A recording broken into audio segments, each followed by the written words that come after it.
Sí, bueno, como en la mesa de política, algunas de las críticas que sí se pasaron limpios fueron, por ejemplo, la costumbre del periodismo, según los voceros de los partidos, de reducir toda la lógica política a la lógica de la UCR y el PJ, digamos, la falta de apertura a la posibilidad de que haya otras expresiones políticas que no se reduzcan a esa lógica, a esa lógica dual.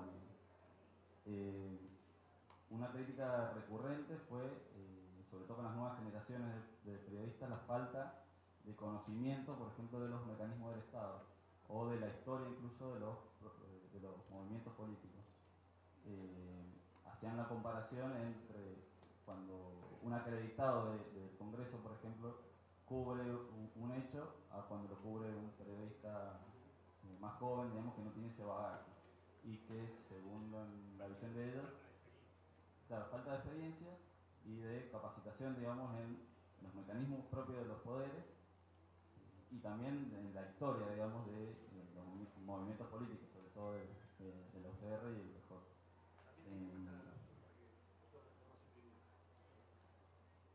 Un tema sobre el que se habló también fue la permeabilidad a las operaciones políticas, que es la información no tan tangible y no chequeada del todo. Una crítica y una queja fue la falta de consulta de los perjudicados por las determinadas operaciones políticas a las que somos permeables los periodistas según los voceros. Fue uno de los pocos temas recurrentes.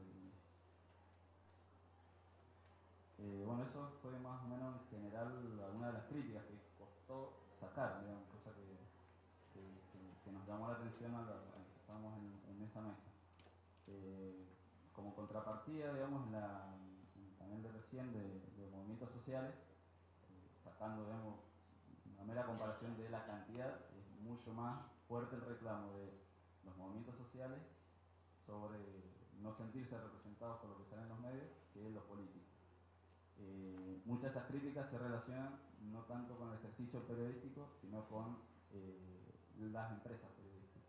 Estamos ahí como un cruce, digamos, de valoraciones ahí. Algunas de las críticas recurrentes fueron quedarse solamente en, cuando se cubre un hecho generado por movimientos sociales, quedarse solamente en el hecho mediático y no en el fondo o el motivo, digamos, que generó ese hecho. Se mencionaron las manifestaciones y demás, y no el motivo que generaron esas manifestaciones, por ejemplo. Después, relacionado también con los intereses de las empresas, los panelistas manifestaron que muchas veces no existe cobertura hasta que ocurra un hecho grave. Tuvimos el caso de Tucumán, digamos, que mencionaron que hubo más de 20 marchas y recién cuando hubo 2 muertes y demás en Publicidad se produjo una cobertura.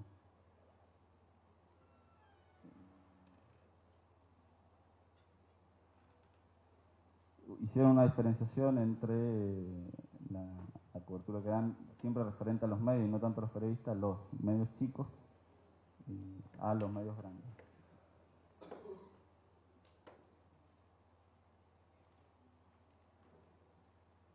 Otra crítica fue la falta de compromiso con estar en el lugar de los hechos. Resumir, como decíamos recién, el hecho a lo propagandístico, que ese fue el término que se usó, y no estar en el lugar de donde se produce la noticia, ¿no? Y la falta de contextualización de esos hechos. Bueno, y recién, por ahí el que más concreto fue Luis Delía, en cuanto a que punteó lo que para él son los principales problemas del periodismo, que son la falta de ecuanimidad y la falta de tratamiento igualitario ante un mismo hecho, dependiendo de quién es objeto del hecho. Y también hizo la diferenciación entre que no son los periodistas sino las empresas. Y sí se hicieron imputaciones más graves como una especie de malversación y manipulación de la información, y una estigmatización de quienes generan los hechos en los movimientos sociales. Yendo de la mano de lo que decíamos recién, de un tratamiento superficial, digamos.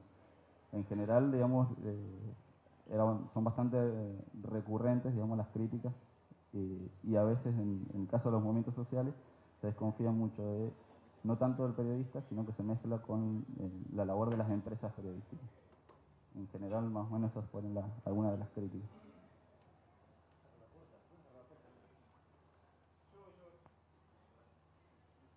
Gracias, Pablo. Bueno, ¿quién quiere hacer un comentario entonces sobre esta mesa sobre cómo los medios cubren los movimientos sociales después de la exposición de Pablo? Porque les pido nada más que se identifiquen y que sean breves. Yo por ahí una crítica muy breve, quizás también a los panelistas. El objetivo por ahí principal era recibir nosotros críticas para poder mejorar nuestra performance, nuestro trabajo. Pero también me parece que los panelistas expresaron en algún momento posiciones muy cerradas, porque nosotros necesitamos la colaboración, también no es una relación unidireccional. Los movimientos sociales reclaman que no tienen mucha participación en los medios, o no tienen mucha aparición en los medios, pero también muestran poca flexibilidad para adaptar el discurso de acuerdo a los medios a los cuales se quiera llegar. Todos sabemos, nosotros las particularidades de los medios del interior son distintas de los medios de Capital Federal. En el medio del interior los intereses están mucho más marcados. Adrián Sandler, de Trello. En los medios del interior los intereses están mucho más marcados, y creo que la falencia de los movimientos sociales en este caso es que ellos no adaptan el discurso. Tienen un solo discurso que en algunos medios lo que hace es autoproscribirse. Un discurso demasiado violento que los autoexcluye de esa relación. Y por otra parte, en el caso de la responsabilidad empresaria, lo que yo vi en la mesa es que quedó bastante difuso. No sé, creo que había panelistas que no estaban hablando de lo mismo. Porque una cosa es la responsabilidad social de la empresa, otra cosa es la responsabilidad social empresaria, que es un concepto bastante nuevo. Creo que en particular fue la que más habló fue Susana Mitchell de eso. Los demás creo que no sabían muy bien de lo que estaban hablando. Y nosotros tampoco, me parece que es un déficit de formación que nadie se lo marcó en ese momento.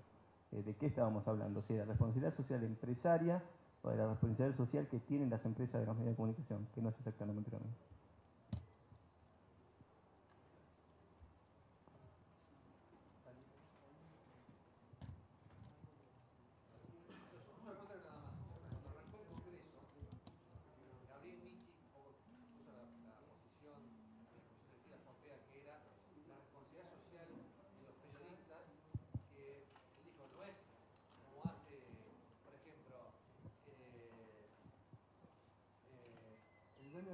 ¿Cómo se llama la familia del dueño de Temayquén? Pérez Compán. Pérez Compán dice que hace responsabilidad social empresaria. ¿Por qué? Porque devenga impuestos para el parque temático que tiene la esposa, que es Temayquén. Nosotros decimos, no, la responsabilidad social de los periodistas es cumplir con la ética, los estándares profesionales, y por eso recibimos este tipo de crítica, ¿no?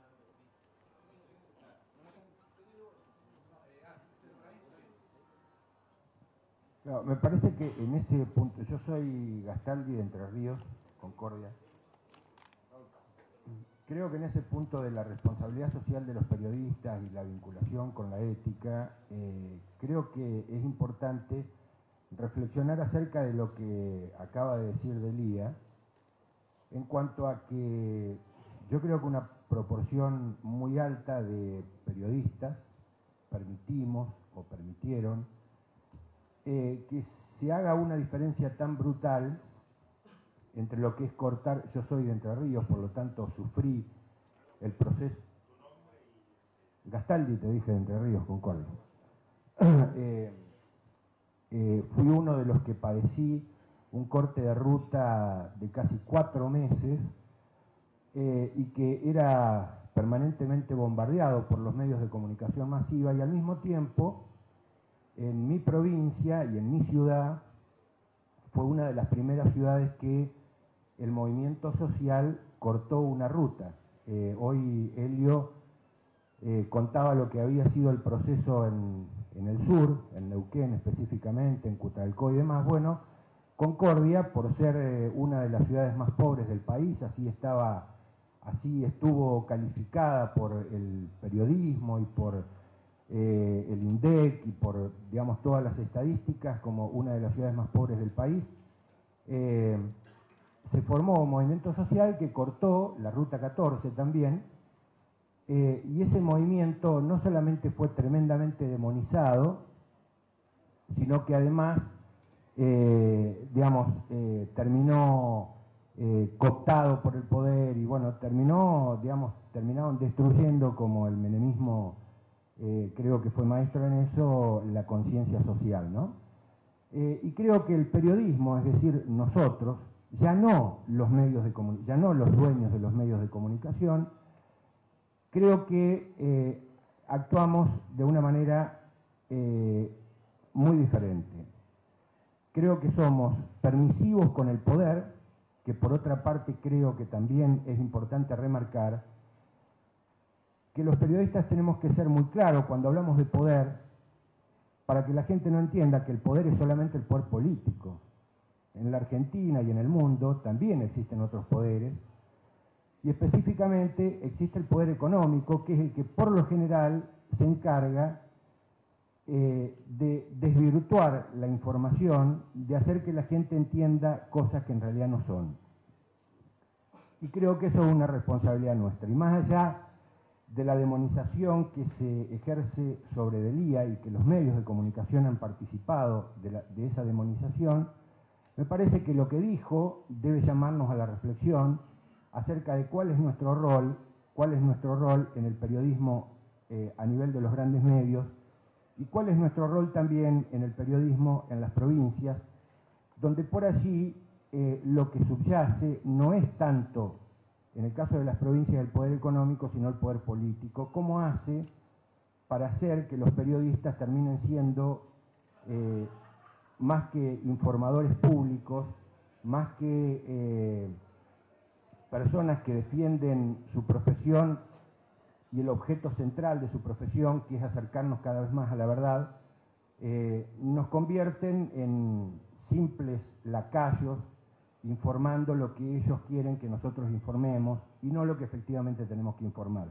Por eso me parece, reivindico la actitud de FOPEA de permitirle hablar a Delía, porque me parece que fue uno de los integrantes de los movimientos sociales que puso el punto sobre la I. Si de lo que se trata no es hablar criticando a los otros, sino empezar a vernos a nosotros mismos.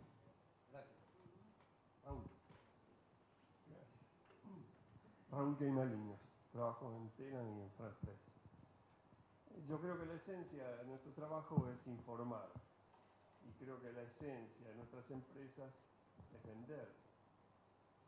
En realidad, como se trata de empresas periodísticas, a veces su negocio no es solo la venta de publicidad y captar muchas audiencias que van juntos, sino también hay negocios políticos, hay posiciones tomadas, entonces a veces la línea editorial se explica por esos dos motivos, por el interés económico y por el negocio político, el acuerdo político que tenga. Entonces hay un conflicto que atraviesa muchas de las intervenciones que hubo aquí. Nuestro interés por informar y los intereses de nuestros empleadores por cumplir sus fines. Pero lo que siempre hay es un desfiladero, un margen, un resquicio por donde que tendremos que explorar cada uno en su respectivo trabajo e incluso en cada coyuntura política, por el cual podemos hacer bien nuestro trabajo. E incluso habrá oportunidades en que lo que se nos pida pueda ser tan indigno o vaya en contra tanto de nuestros principios, de nuestra ética, que a veces hasta podemos negarnos a cumplir algún papel. Yo coincido con vos, Gastaldi, en esto. Hay una discrepancia que muchas veces es una colisión, nos pone en crisis. Pero es bueno, si lo tenemos claro, si nosotros sabemos que nuestra función es informar, Raúl, micrófono, y exploramos hasta dónde nos da margen nuestro empleador, podemos hacer una cosa con dignidad. Gracias, Raúl. John Records, Agencia F. A mí me parece que había un tema que fue expuesto, pero realmente no analizado, que tiene que ver un poco con, como el vocero de Sabatella decía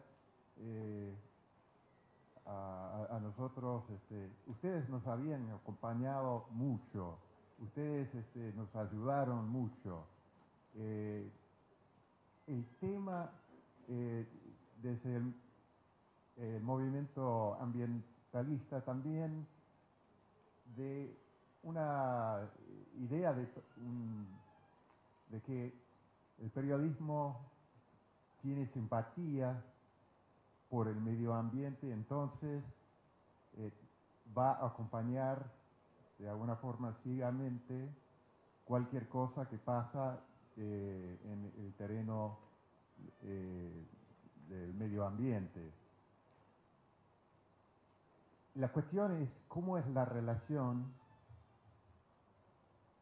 con personas que presumen que nosotros como periodistas actuamos más como propagandistas para ellos. Si nosotros al ejercer el periodismo les damos algún tipo de indicio que es así, tratame bien porque de hecho estoy con ustedes. Y si ese es un rol correcto, o si debería haber otra forma de manejar esa relación. Yo creo que debe haber otra forma y que debe ser una forma que deje al periodismo con más posibilidades de tener independencia y de hacer preguntas difíciles. Estaba hablando con Fabián, que me regaló su libro ahora, un poco diciendo que en el tema de Gualeguaychú y el tema de Esquel, que han sido realmente experiencias notables, vamos a hablar de Gualeguaychú. Yo leo el diario todos los días y te juro que no estoy convencido del argumento ni de Gualeguaychú ni de Uruguay. Siento que nadie me ha informado bien. Y lo que escucho en el periodismo es gente que están de un lado al otro, pero sin cuestionar, sin ejercer bien el periodismo por esta confusión que hay sobre cómo tratamos, cuál es la formalidad de la relación con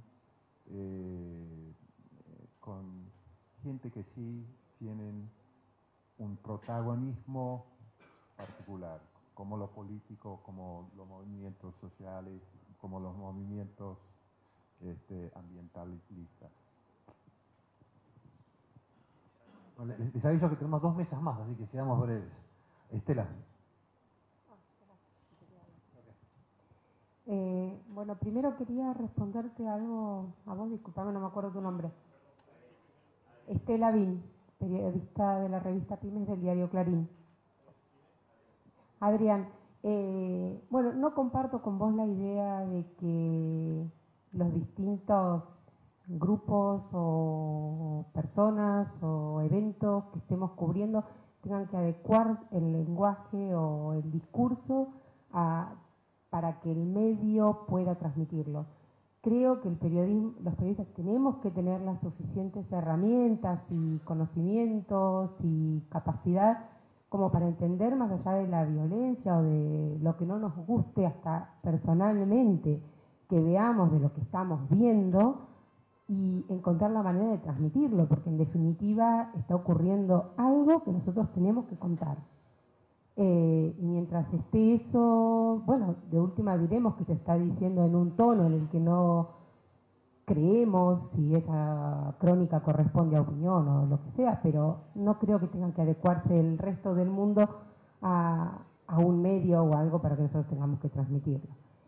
Después quería agregar algunos puntos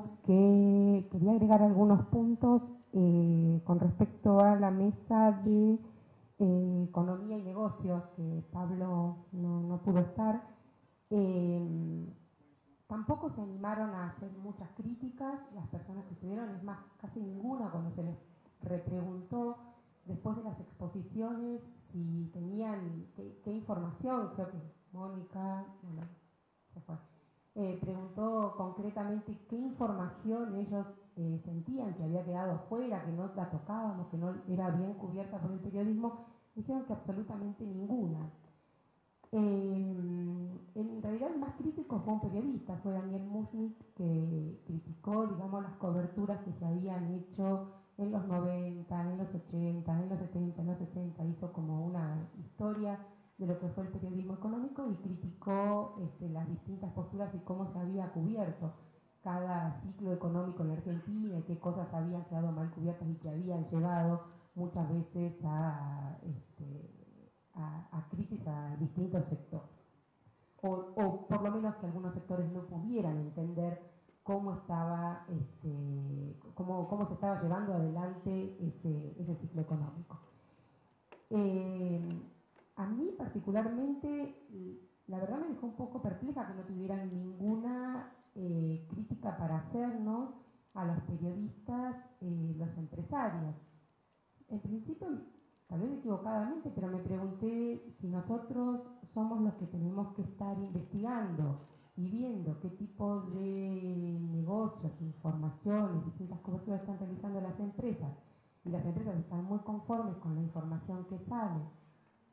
Además de que, digamos, rescataban particularmente que muchos periodistas estuviesen pasando al área de, a las distintas empresas en las áreas de información, como pueden ser voceros o periodismo institucional, digamos, cumpliendo un rol de periodista institucional y haciendo de intermediarios entre la empresa para que los periodistas pudiéramos tener mejor información, entre los empresarios, perdón, para que las periodistas tuviésemos mejor información.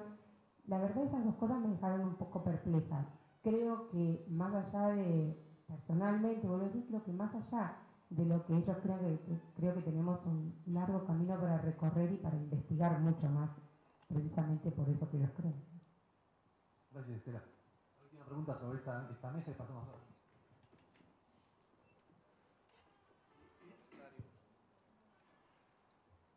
Sí, bueno, yo me presento Martín Van Damme del Nuevo Diario de Salta.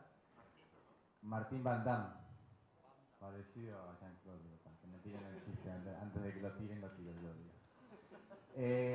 Más allá de que coincido con que muchos de los que expusieron no entendieron demasiado bien cuál era la función de este congreso o para qué habían sido convocados, también me sorprendió mucho la poca capacidad autocrítica que por lo menos yo pude ver en los periodistas en general. Porque digo, si bien es cierto que no habían entendido el objetivo, muchos de los que expusieron, tampoco nosotros lo ayudamos a que lo entendieran. Las intervenciones en general fueron a temas que son largos reclamos del periodismo hacia el gobierno y no en tratar de tirarles un poco la lengua para ver qué nos podían decir acerca de nuestros propios errores. Digo, se habló de acceso a la información pública, que ya sabemos que es un reclamo que tenemos, se habló del tema de la pauta publicitaria, la distribución de la pauta publicitaria, se habló de los ataques contra la libertad de expresión, todas cosas que obviamente son interesantes para charlar entre nosotros, pero que no tenían directa relación con lo que estamos buscando ahora, que era justamente lo contrario, que ellos nos dijeran cuáles eran las críticas que tenían hacia nosotros y no a la inversa. Digo que me parece que también los periodistas estamos un poco sensibles. Esa es por lo menos la sensación que me da en general. Digo, cada vez que habla la presidenta de la Nación, que suele tener un discurso bastante crítico hacia los medios de comunicación en general y hacia algunos periodistas en particular, nosotros los sentimos como un ataque directo a la prensa. Y en muchos casos, no digo que en todos, en algunos sí son ataques a la prensa, pero en otros casos me da la impresión de que en realidad lo que está haciendo es tratar de poner sobre el tapete y transparentar cómo se maneja la prensa en la Argentina, digamos, que sabemos que hay operaciones de prensa, que sabemos que hay intereses económicos, hay muchos periodistas que por ahí se plantean desde la posición de periodista independiente que pelea contra el poder, cuando en realidad está peleando contra el gobierno y muchas veces es funcional a otro poder, coincido en este sentido con lo que decía el compañero entrerriano, que muchas veces es funcional con el poder económico, digamos, que está enfrentado en un caso particular con el gobierno, digamos. Y quería terminar simplemente haciendo, digamos, retomando lo que había dicho el colega de Esquel, que me pareció muy interesante, digamos, en esta idea de dónde estamos más cerca, el periodismo o los medios de comunicación, mejor dicho, las empresas periodísticas, ¿de qué están más cerca, del ciudadano o del poder? Yo creo que de los que hicieron críticas quedó claro que hoy en día el periodismo en Argentina, o las empresas periodísticas en Argentina, muchas están más cerca del poder que del ciudadano. Digo, y eso sí es algo que nos tiene que preocupar y nos tiene que obligar, en este sentido lo quiero citar al compañero de Esquel, a volver a la fuente, a reflexionar acerca de las fuentes que nosotros consultamos y a tener una cobertura mucho más en el lugar donde se ocurre la noticia, como para poder sacar nuestras propias conclusiones de lo que nosotros vemos, ¿no?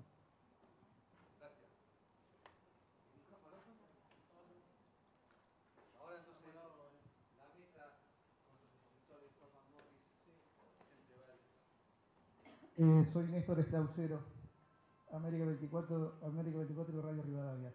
A ver, yo tomé puntos sobre lo que ocurrió en la mesa con Morris y con Vallés, y también con referencia a las otras mesas que en principio era la idea para este encuentro, ¿no? Y haciendo un punteo, un resumen de lo que a cada uno nos fue pareciendo como crítica y como posibilidad de aporte. Coincido con lo que dice el compañero de Salta con respecto a la poca crítica nuestra. Ahora, hubo una crítica que fue muy interesante, una autocrítica muy interesante en el comienzo, que fue lo que dijo Pablo Mendelevich, que no sé si está por allí, donde yo coincido mucho que muchas de las barbaridades que uno ve, como desde adentro, que pasan en los diarios, en las radios, en los canales de televisión, y que muchas veces el poder, entendido por el gobierno, los empresarios, la oposición, etcétera, etcétera, creen que eso obedece a grandes operaciones, no sé qué, son barbaridades por la brutalidad nuestra, o por quien está en ese momento trabajando. Yo creo que eso es una crítica muy interesante, una autocrítica muy interesante. Negligencia, impericia y pereza. Sí, eso fue lo que utilizó, me parece que Pablo después querés ampliar eso. Así que me parece que ese no es un dato menor que se haya hecho en un congreso, en el ámbito en donde estamos, con FOPE y demás, que tengamos una postura de ese tipo.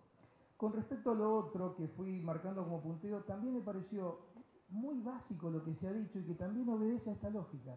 Fíjense, lo que ocurrió con la mesa de política, con lo que ocurrió con la mesa de justicia, todos dicen, a nosotros los periodistas no nos consultan. Y gran parte de los periodistas hacen periodismo con lo que dicen los otros periodistas. Esto lo dijeron los políticos, lo dijo Rafecas y el vocero de la Corte de la provincia, y eso es muy cierto. Después podemos entrar seguramente a discutir si te atienden, no te atienden, si atienden a todo. Eso es otra, no es un detalle menor, pero es otro costado. Pero como que los periodistas no vamos a las fuentes. Primer detalle interesante que también surge de todas estas mesas que hago como punteo. Repito, de los políticos, repito lo que ha dicho la justicia y una autocrítica que creo que ellos debieran hacer, en donde dicen, en este tiempo, con el tema de la justicia, la policía y los abogados mediáticos ganan en la información. Ellos, los jueces, se deberían replantear eso. ¿Por qué los policías y los abogados ganan espacio? Porque quieren estar en la pantalla, sobre todo los medios electrónicos, que les permite después conseguir un ascenso si son policías. Yo trabajo en medios electrónicos y la policía permanentemente te llama y te dice, che, tengo acá 3 muertos que mataron y no tengo una cámara para llegar. ¿Cuánto necesitas? Y hasta dentro de 2 horas la cámara no puede ir ahí. Bueno, te los tengo tirado en la calle. ¿Por qué? Porque al policía le interesa salir en la televisión con los 3 tipos tirados ahí. Entonces, ¿por qué? Porque después el sistema hace dentro de la telepolítica que ese comisario tenga un ascenso en el futuro si es conocido, y así empieza este círculo. Entonces, si los jueces se dejan adelantar también, desde este lado van a estar con problemas. Eso me pareció una cosa muy interesante que surgió de esa mesa. Y con respecto a Vallés y a Holman sobre el tema de los medios electrónicos, el colega de Colombia hace hincapié también en esto, en salir a la calle. Estamos encerrados los periodistas. Creo que también es un buen resumen, un buen título que se ha dicho mucho, si uno hace una lectura fina, en varias de las mesas, escuchando de otro lado. No salimos. Con un agregado, las páginas web hoy nos ofrecen una cierta cantidad de información que creemos que estamos informados de todo. Pero también Kovacs dijo que solo el gobierno de Estados Unidos maneja, creo, 26.000 sitios, 24.000, que son supuestamente utilizados para decir hoy llueve cuando hay sol, o va a estar nublado, digo, por decir algo, y que indudablemente nosotros, si estamos trabajando, creyendo que todo pasa en la web, nos estamos olvidando de salir a la calle, que fue una de las primeras expresiones que dio el colega de Colombia. Con respecto a Vallés, me pareció también muy interesante algo para los medios electrónicos, que también nos condicionan, y a los colegas de la gráfica, en la cual yo no trabajé, veo que en los últimos tiempos le preocupa mucho. La web hoy le permite a quien escribe, Daniel Santoro, años que escribe, recién ahora alguien le responde y lo insulta, o lo apoya, o lo elogia, o lo critica. Y a veces los colegas de la gráfica no estaban, a veces no, generalmente no estaban acostumbrados a una crítica que en el medio electrónico desde hace unos buenos años es bastante directa, porque vos decís algo en la radio y te putean a los 2 minutos. Y están, por supuesto, los que dicen no pongan los que me insultan, otros dicen saca al aire lo que me insultan porque me interesa. En la televisión es más fuerte. A la gráfica le comienza a pasar en este tiempo. Y Vallés da un detalle muy interesante.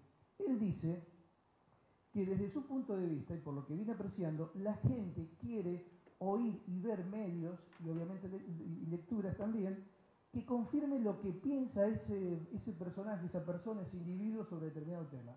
Que la gente no está dispuesta a escuchar otra opinión. Yo digo, hoy es un día horrible. Y estoy seguro que es un día horrible. Y quiero escuchar en la radio que en este momento me digas es un día horrible, que decís, por ahí no está dispuesto, por ser un ejemplo burdo, a oír a alguien que diga, no, es un día bárbaro porque esta lluvia limpia los techos y no va a haber tierra en las tejas. Entonces, eso, lo digo como dato final, también a los que estamos en los medios electrónicos nos condiciona mucho. Porque si estamos atentos a que el oyente medio, el televidente medio, te apoye o te putee, permítame la expresión, a partir de lo que uno dice, finalmente el mensaje va a seguir siendo, o se va a direccionar en base a la respuesta del ida y vuelta que tengo en esos medios. Me parece que estas son punteando las conclusiones destacadas que pude ver. Bueno, para los que no conocen este mecanismo, después de 5 años, que te doy la palabra, de experiencias en congresos, decidimos incorporar este plenario, ya lo hicimos el año pasado, como para que no solamente escuchemos expositores, sino tratemos de sacar conclusiones en común y tengamos participación. Entonces ahora pasamos a una ronda rápida de comentarios y preguntas sobre las mesas de justicia y de el colega de España y Juanma Morris de Colombia. Sí, José María González de Redicó de La Pampa. Realmente me llamó la atención la sinceridad de Jorge Fecas, porque realmente fue así y lo sentí. Sobre todo los periodistas del interior, que a veces no tenemos la posibilidad de ir capacitándonos o especializándonos en muchos aspectos. Y él se refirió a veces a lo que es la cobertura de un hecho judicial, y que a veces no vamos a la fuente concreta, o vamos a un abogado asesor que tiene una parcialidad, y en otras circunstancias no tenemos un conocimiento técnico de lo que es un proceso. Y realmente lo destacó tanto, y creo que lo destacó también incluso para los propios periodistas que a veces incluso están especializados.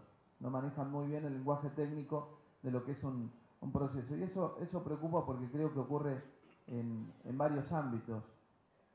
Yo creo que por allí tenemos que insistir un poco más, primero en ir a la fuente judicial en la medida que se pueda. Particularmente en mi localidad no hay tribunales, están a 80, pero bueno, hoy gracias a Dios sobran los medios de comunicación, sobran las líneas telefónicas. Yo creo que con buena voluntad se puede. Y después el resto, bueno, venía de un tema que vamos a estar seguramente planteando más adelante, que tiene que ver con la sinceridad del día. Pero bueno, particularmente lo que es el tema justicia. Gracias. Stanley.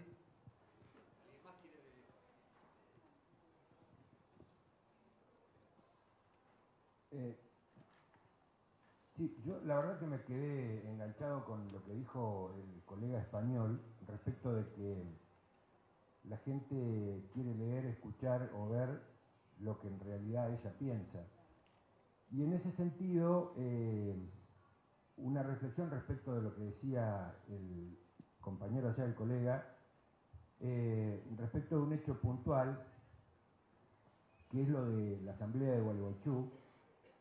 Y entonces la reflexión mía es que a veces los periodistas queremos actuar con lo que entendemos es lo políticamente correcto y en definitiva terminamos haciendo demagogia por ahí. Es decir, nosotros nos damos cuenta que determinadas cosas están ocurriendo, pero no es políticamente correcto contarlas, y entonces no la contamos, porque, como decía el amigo, nos vamos a ligar la puteada digamos, en los comentarios debajo de la noticia. Bueno, de hecho yo dirijo un diario digital, digamos, ¿no?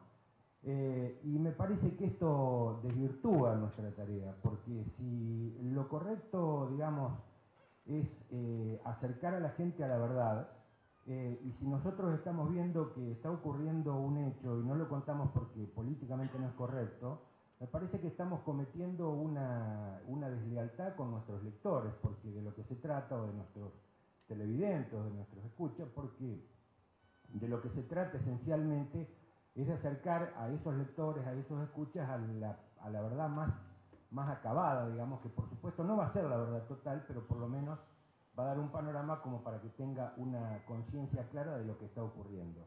De hecho, digamos, me quedé también muy impresionado digamos, por lo que he escuchado de colegas, digamos, de otros países, y lo que estoy observando y que me preocupa es que, digamos, por ahí los periodistas en los distintos países de América Latina siguen sin hacer la distinción de los gobiernos que hubieron antes. Por ejemplo, me quedé sorprendido con la exposición del colega paraguayo, sin hacer la distinción de 40 años de dictadura, de 40 años de un gobierno monocolor que destruyó prácticamente al Paraguay, o contribuyó a la destrucción del Paraguay, y que hoy se sorprenden ese mismo poder que está vinculado al poder económico, con un gobierno que recién comienza y que por supuesto no puede cambiar Paraguay de la noche a la mañana, y que concretamente se sorprende con un gobierno que pretende, por ejemplo, una reforma agraria y darle un pedacito de tierra a quienes nunca la tuvieron. Y me parece que eso también forma parte de la responsabilidad social de los periodistas. Obviamente, como existe el populismo político, existe el populismo periodístico. Si la ley, por ejemplo, yo me acuerdo, la ley dice que una persona que está detenida sin proceso, creo que eran 2 años, tiene que ser después liberada. Y como el humor de la opinión pública es, no, hay que matar, asesinar, no. Hay periodistas que se montan, coincido con vos totalmente, ¿no? En el populismo periodístico. ¿Algún comentario más sobre este tema? Yo quería comentar algo. Primero las damas. No, quería comentar algo que justamente me censuraste el otro día de la pregunta. En la mesa de corrupción, Laura Di Marco. Quería comentar algo que me hizo ruido y me hubiera gustado profundizar más en la mesa de organismos de control y corrupción, que dijo la presidenta de Poder Ciudadano en relación a la tolerancia a la corrupción, que era, bueno, un tema que le preocupaba y no sabía bien cómo podía abordarse, ¿no? Y yo me quedé pensando en 2 cosas. Primero, en que la sociedad no distingue un político corrupto de otro que no lo es, y no actúa en consecuencia, digamos, en cuanto a... No es un valor o no es algo que distinga en el momento de votar. Y me quedé pensando en la corrupción en el periodismo, que me hubiera gustado que pudiéramos meternos más en ese tema. Creo que este año pasaron 2 cosas que a mí en lo personal me choquearon mucho, y creo que una de las cosas, me parece, errores en cuanto a no abordar el tema, es pensar que la corrupción es algo ajeno y que acá somos un grupo de buena gente y que los malos están afuera. Y yo creo que eso está muy mezclado, que buenos y malos estamos muy mezclados, y que incluso está dentro nuestro. Y que en la medida que no podamos mirar eso, no vamos a poder discutir con honestidad ese tema. Yo realmente, este año a mí me hicieron ruido muchas cosas. Me hubiera gustado que nosotros mismos debatamos esto. Creo que pasaron cosas graves, hechos graves, que sería interesante que en algún momento pudiéramos abrirlos, porque me parece que el no hablar del tema hace que, primero, que esa tolerancia continúe, y segundo, que esos hechos sigan existiendo en la sombra. Eso, gracias. Sí, no, una sola cosita. Cuando yo mencionaba la flexibilización del discurso, que me parece que es necesaria, tiene que ver también con la mesa de justicia. Nosotros no tenemos la obligación de conocer todo el lenguaje judicial, de la misma manera que no tenemos obligación de conocer todo el lenguaje médico si tenemos un suplemento de salud. No somos ni médicos ni somos jueces. Y cuando hablamos con médicos o con jueces y nos explican o nos hablan de términos que no alcanzamos a entender demasiado, siempre negociamos ese discurso y le preguntamos qué quiere decir con determinada cuestión. De la misma manera que un político le volvemos a preguntar cuando no entendemos algo. Cuando pedimos flexibilidad del discurso, lo hacemos permanentemente. No digo que lo hagamos nada más que con los movimientos sociales.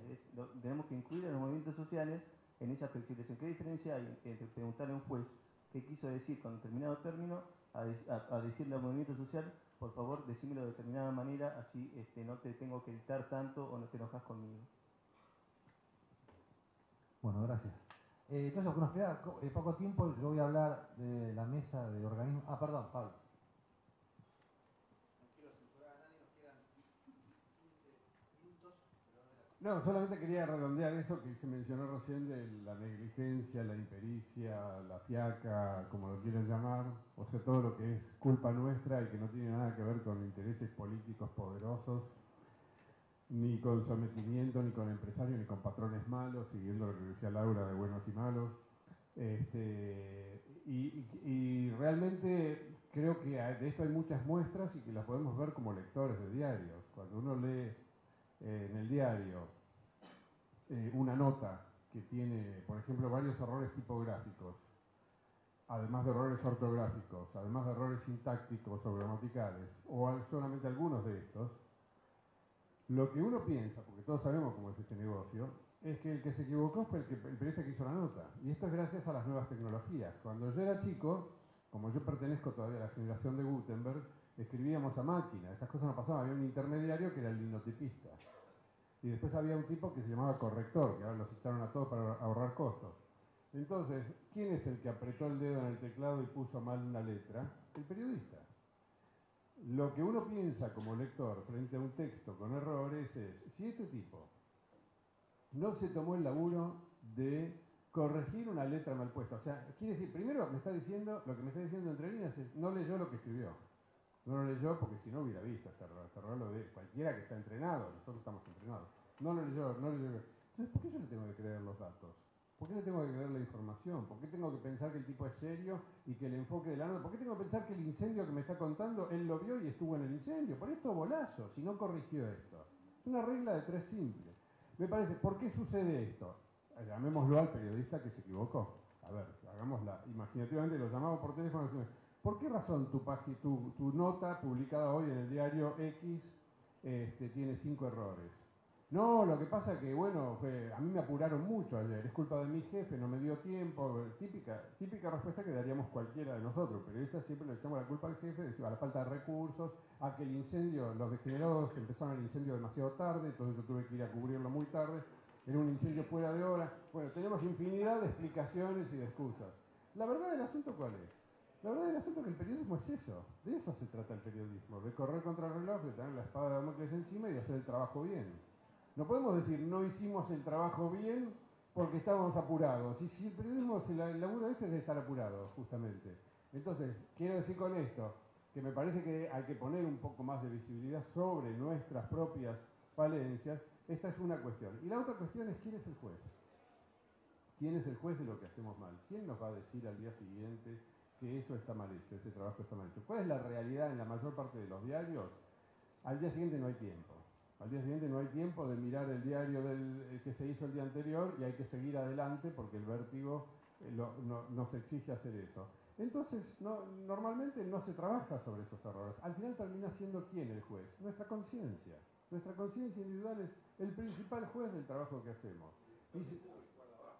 ¿Cómo? A veces el rector que te lo recuerda abajo, que tiene tantas cosas para recordarnos también el lector, que por ahí ni se fija en los errores sintácticos, gramaticales y demás, solamente por ahí va a putear porque no le gustó el enfoque de la nota, digamos. O se va a poner abajo se va a poner a pelear con otro lector que piensa otra cosa, que esto también es más común todavía en los comentarios. Así que me parece que, en definitiva, estamos nosotros muchas veces solos con nuestra conciencia. Y me parece que ahí aparece el factor profesional, el tema del profesionalismo. ¿Qué es el profesionalismo? El profesionalismo, en el fondo, es estar en buenos términos con la conciencia de uno, en que uno todos los días tiene que hacer el trabajo mejor y tiene que buscar los recursos y esmerarse para eso. cierro con esto. ¿Y para qué sirve ese profesionalismo? Entre otras cosas, sirve para posicionarse adentro de la redacción, adentro del ámbito de trabajo. Hay un teorema que dice, a mayor profesionalismo, menores presiones. Cuando yo soy más profesional, menos la empresa me puede poner la pata encima. Gracias. Primero voy a hacer, como estamos con responsabilidad, y he cometido un error como moderador al hablar de Carlos Palmi, que es querido de la Nación. Yo no soy juez de nadie, primero. Segundo, en Clarín, donde yo trabajo, hay editores que están en un conflicto de intereses porque tienen programas, son editores de Clarín de economía y tienen un programa en la televisión por cable donde hablan de los mismos, tienen auspiciantes de las empresas de las cuales hablan. Bueno, eso, digamos, se cuecen habas en todos lados. Quería ser equilibrado en la crítica. Por favor, adelante. Sí, ¿qué tal? Yo soy productora en América 24. Recién vengo hoy, así que no estoy acreditada, porque ayer no pude venir. Lo que quería decir, en este momento estoy en un conflicto laboral, pero con expectativas de que surja positivo. Y lo que yo quería decir, que me sentí representada con esta congregación, es que me parece que en el periodismo lo que tenemos que recuperar es la voz propia. Por ahora me da la sensación que la voz nuestra no es la nuestra, es lo que está tapado y se usa la excusa de la libertad de expresión cuando los que menos expresión tenemos son los periodistas. En general es o gobierno o poderes económicos, pero en general la famosa independencia por la que se luchó creo que es la oportunidad este año con todo el debate sobre ley de medios y todo, era que en ese debate de ideas debía surgir nuestra lucha por nuestra voz propia. En este momento estoy leyendo el libro que les recomiendo a todos, el ensayo sobre la lucidez de Saramago, que en un momento habla de que los medios cuentan historias como si ellos no formaran parte de lo que cuentan. Y bueno, me parece que es la oportunidad histórica de poder ocupar un lugar propio, que no sé cómo se consigue, porque siempre estamos dependiendo de quien nos pague, etcétera. Pero bueno, me parece que el norte debe ser poder luchar por tener una voz propia. Muchas gracias. Es de América 24, pero no te escuché bien tu nombre. Cecilia Becerra. Cecilia Becerra. Bueno, la última mesa de la cual yo participé era la de organismos de control. Voy a hacer rápido porque nos quedan pocos minutos. Dáselo a Néstor, por favor. 10 minutos, ok. Bueno, el diagnóstico de los tres participantes, Delia Ferreiro Rubio, Leandro Despuy, titular de la Auditoría General de la Nación, y Valentina de Andes, esta asociación de abogados que lucha por los derechos humanos y los derechos sociales en Tucumán, fue que hay una cooptación de los organismos de control, así como pasó con el gobierno de Menem. Ahora de los organismos de control, la CIGEN tenía como número 2 a la esposa de Devido, después tuvo como número 1 al socio del estudio de abogados de Alberto Fernández cuando era jefe de gabinete. Entonces la CIGEN no existe como un organismo independiente. La Oficina Anticorrupción depende del ministro Alac, el ministro Alac depende del jefe de gabinete, el jefe de gabinete depende de Cristina, y también la opinión de los panelistas ha sido neutralizada, tiene un nombre muy lindo pero poca efectividad. El defensor del pueblo está Céfalo, del pueblo de la Nación. Entonces nos queda Leandro Despuy, que esperemos que no renuncie, porque también renunció Garrido, que estaba invitado como ex fiscal nacional de investigaciones administrativas. Eso fue el diagnóstico que ellos arrancaron. Fueron muy benévolos con nosotros los periodistas, cosa que se lo agradecimos, porque dicen bueno, que hacer visible en los informes de ellos, en las denuncias de ellos, es una garantía de que van a sobrevivir en términos políticos, pero nos hicieron algunas críticas. Sobre todo Delia Rubio fue muy clara en eso. Dice, por ejemplo, tenemos que conocer, para poder investigar e informar, cómo son las estructuras del Estado, ¿no? ¿Qué diferencia hay entre la Auditoría General de la Nación y entre la Sindicatura General de la Nación? Porque eso nos va a permitir llegar más rápido a la información y no perder tiempo. Entonces, quedó como conclusión hacer más talleres con el Poder Ciudadano y demás, para que los periodistas sepamos cómo son estas estructuras, tanto de nivel nacional como de nivel provincial.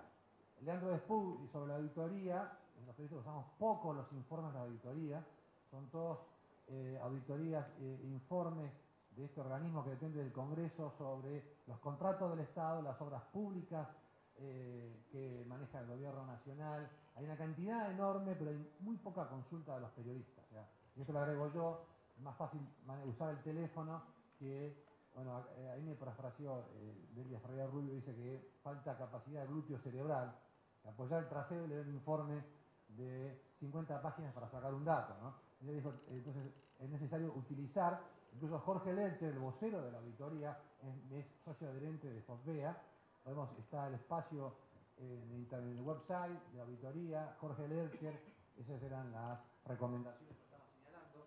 El presupuesto, dice, para encontrar los temas invisibles que el poder no quiere tomar cursos sobre, el mito que es una falencia mía, vamos a pedir a Andrés Sandro que realice un curso para que podamos entender cómo sacar información de los presupuestos, nacional, provincial o municipales, porque están hechos en organismos muy técnicos. Y lo otro que recomendó también rápidamente el presidente, no nos eche, decía Delia Ferreira Rubio, dice, hay veces que uno habla, casos tales, 40 millones de dólares de sobornos se pagaron desde Suiza, las cuentas del menemismo y todo lo demás. Caso IBEMA Enconación, 27 era, ¿no? 27 millones de dólares.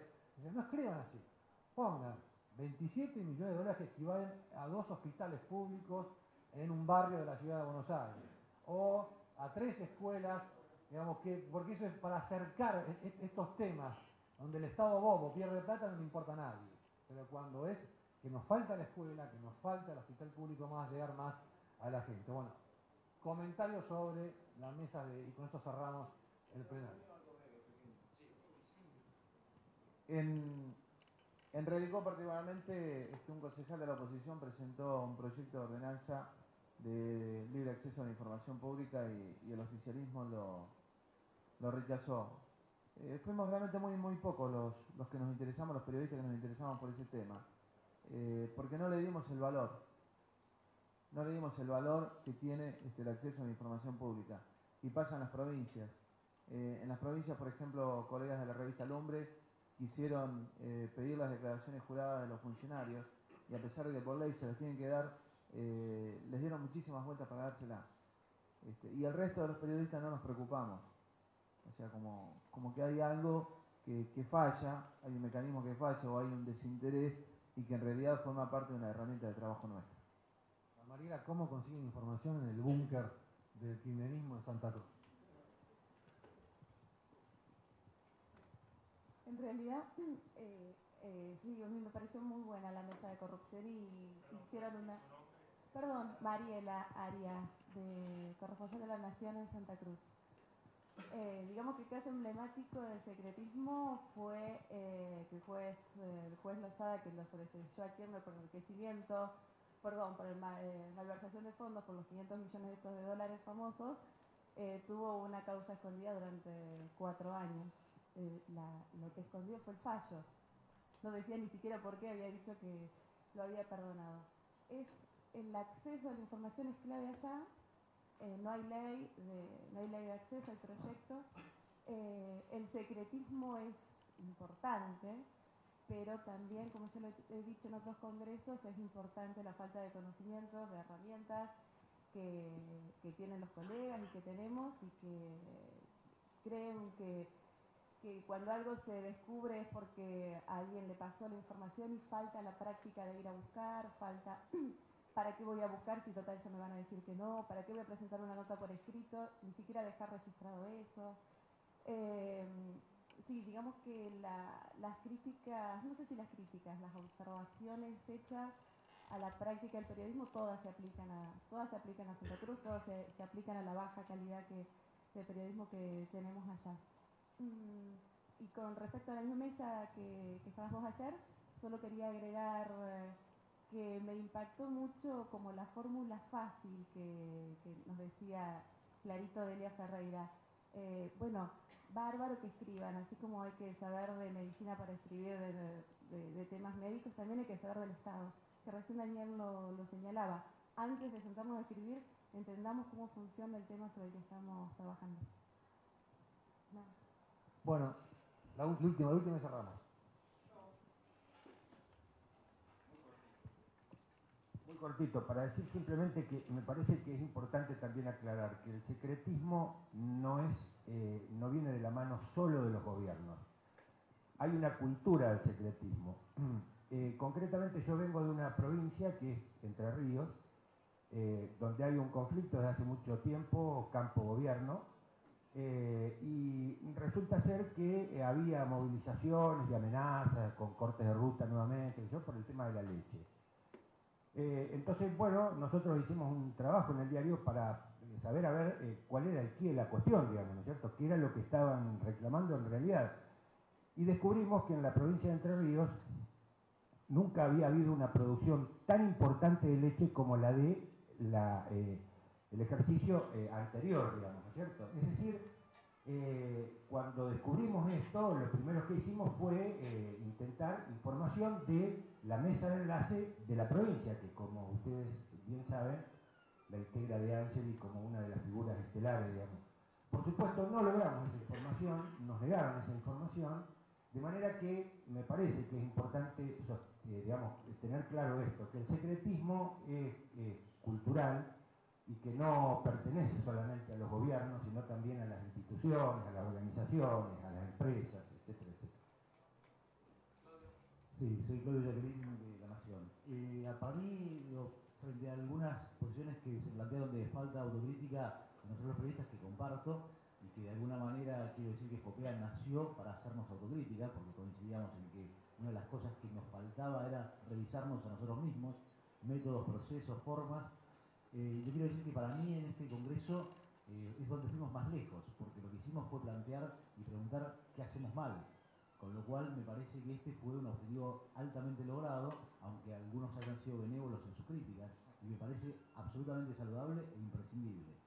Sí me parece que podríamos haber ido más lejos, más a fondo, pero sí me parece que también perdimos una oportunidad. Asumiendo que los periodistas y los medios tienen una responsabilidad social, me parece que también faltó pedirles a quienes expusieron, que representaban un amplio abanico de los actores sociales, que hicieran también una autocrítica o que nos plantearan qué podían mejorar ellos para mejorar la información que como periodistas y medios tenemos y es nuestra responsabilidad social. Y ellos son parte de esa responsabilidad social.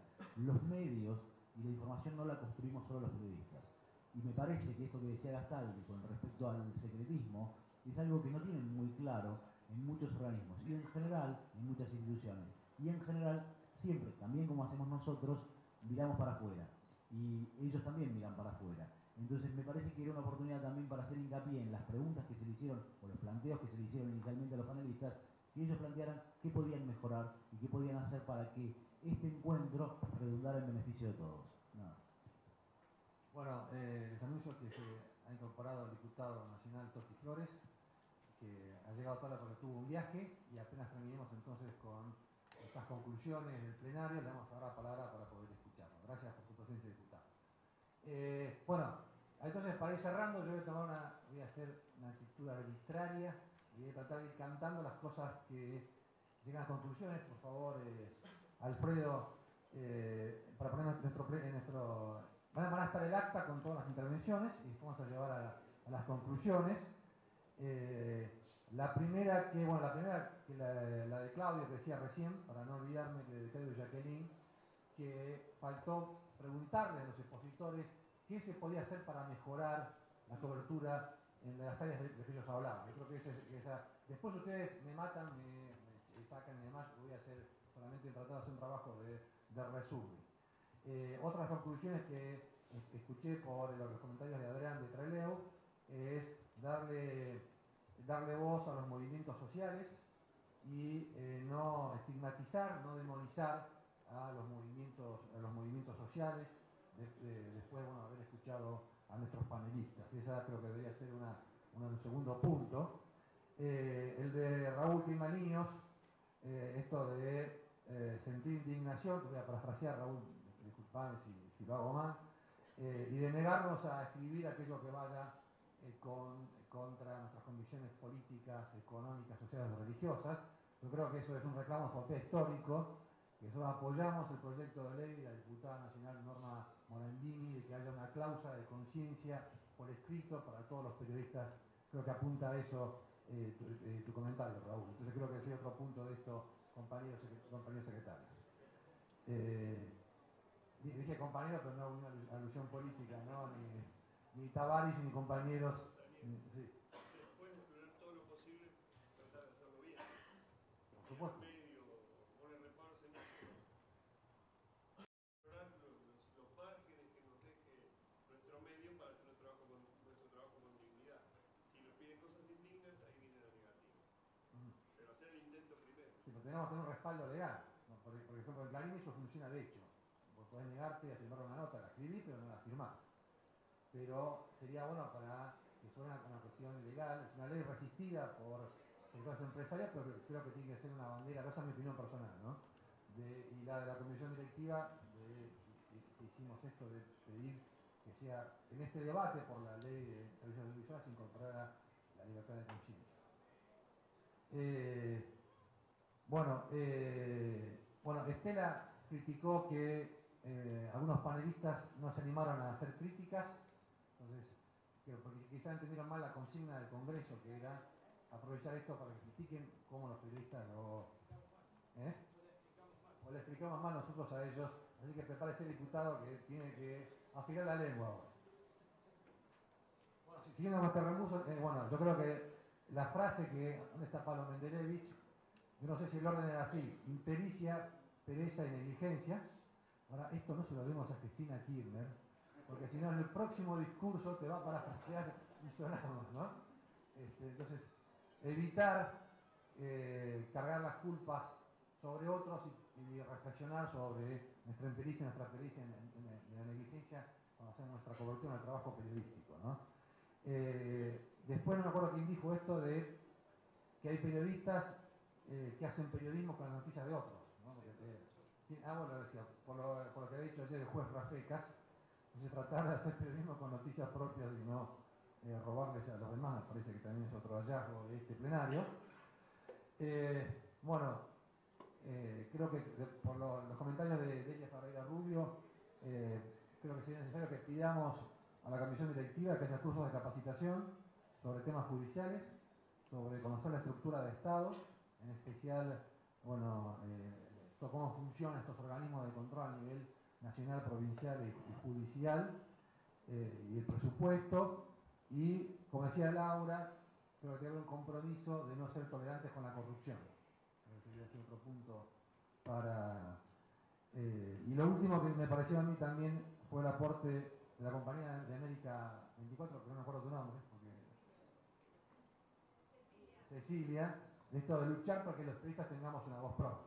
Bueno, yo creo que eso fue una de las causas del nacimiento de FOPEA, porque después de que se disolvió la asociación periodistas, la bandera de la libertad de expresión y todas las banderas que tienen que ver con el trabajo periodístico diario la tenía ADEPA, ADIRA, ¿cómo se llama? El CENSI, la de radio, las cámaras.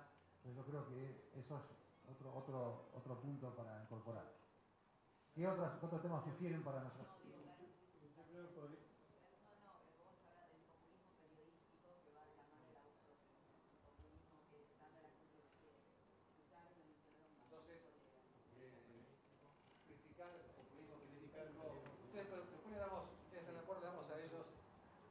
De redactarlo, darle forma.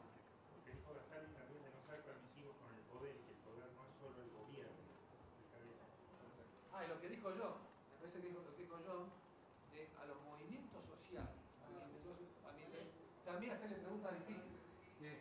Lo que decía, nosotros somos periodistas, no somos militantes en una causa, tenemos derecho de la obligación de darle la voz a ellos, pero hacerles preguntas difíciles, se había dicho otra cosa más, que era y no confundir el rol, nuestro rol como mediadores entre toda la población y ese movimiento que es el que está reclamando por su derecho y demás. Yo creo que entonces, claro, hacer preguntas difíciles a todos, al poder político, al poder empresario, a los movimientos sociales, con rigor. Poner la lupa sobre los poderes del Estado, digamos, y también sobre ese organismo, digamos, con el mismo rigor. Tiene que ver con el populismo periodístico. Es mucho más simpático estar de acuerdo, digamos, con un grupo indígena que estar de acuerdo con un gobierno. Ahora, si el grupo indígena comete alguna violación de alguna ley, digamos, también tendríamos que tener el mismo rigor, digamos, en un caso extremo, pero o sea, el rigor periodístico se mide con la misma vara para todos lados. Yo lo que quería agregar era, me parecía que Néstor un poco lo dijo, en base a lo que había dicho ayer, de volver un poco más a la fuente, dejar un poco ese consultar en internet, que no es que tenemos toda la información por eso, un poco más como, volver un poco más a la fuente, consultando, digamos, directamente y con mayor rigor profesional. Nos olvidamos de nuestro expositor principal de la apertura del Congreso, que la esencia de lo que propone Bill Kovacs es volver al periodismo de verificación, frente a salir más a la calle y salir más a la calle, como decía, y no hacer todo con Google y la comodidad de la redacción. ¿Qué más? ¿Qué otro punto alguien considera que nos hemos olvidado? El tema de la investigación, de conocer lo que habías recalcado hoy, de conocer más las estructuras del Estado para saber cómo llegar a la información pública. Eso está con los talleres. Está con los... Hacer talleres con Poder Ciudadano, Está bien. con abogados, jueces. Ahí están entrando los integrantes de las otras. Daniel, había un... Ya terminó. Siempre apurando a la gente. Qué mal dicho, viejo. Maratonista. Cortando todo. Perdón, ¿quién pedía la palabra? Ayer, no me acuerdo en qué debate fue, o hoy, no recuerdo bien, en el que hubo una especie de crítica hacia el periodismo, que por ejemplo, si había un corte de ruta, se le preguntaba a los automovilistas también que estaban enojados. A mí me parece que es válido también preguntarle tanto el porqué de la movilización como a los que están... Claro. Porque si no está parcializando. Claro, no demonizarlos, pero igual dar a conocer todas las partes, digamos. Todas las voces. Todas las voces.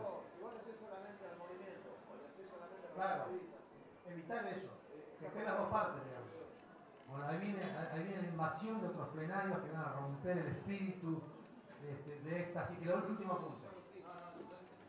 Digamos, teniendo en cuenta mucho de los que hablaron, consideraron de que faltó un poco de autocrítica, por ahí estaría bueno que en el documento también incluyéramos que profundizar esta autocrítica y este proceso de reflexión acerca de los errores. Continuar entonces, más allá del Congreso, continuar el proceso de autocrítica. Perfecto.